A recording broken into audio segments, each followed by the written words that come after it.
السلام علیکم ورحمۃ اللہ وبرکاتہ۔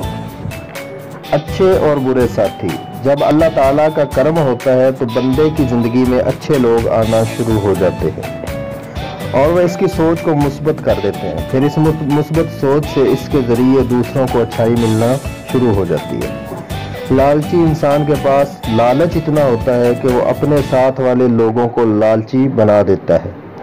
اس کے برعکس اس کے اپوزٹ سخی انسان دوسروں کو اپنی اچھی عادات منتقل کرتا ہے۔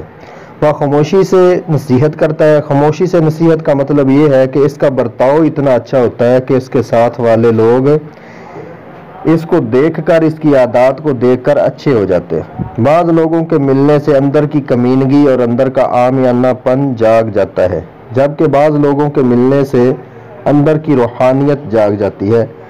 بعض لوگوں کے ملنے سے حیا آ جاتی ہے۔ حضرت واصف علی واصف فرماتے ہیں، ایک شخص اچھی زندگی نہیں گزار رہا تھا، ایک وقت آیا کہ ایک دم وہ نیک ہو گیا۔ کسی نے پوچھا، یہ اچانک کیا بدلاؤ ہے، کیسا بدلاؤ ہے، کیسے یہ سب کچھ تبدیل ہو گیا، چینج ہو گیا؟ اس نے جواب دیا، میری زندگی میں پیر صاحب آ گئے۔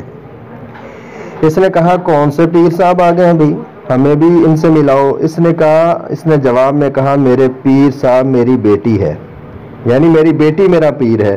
حضرت واصف علی واصف فرماتے ہیں، اچھے لوگوں کی زندگی میں موجودگی اچھے مستقبل کی ضمانت ہوتی ہے۔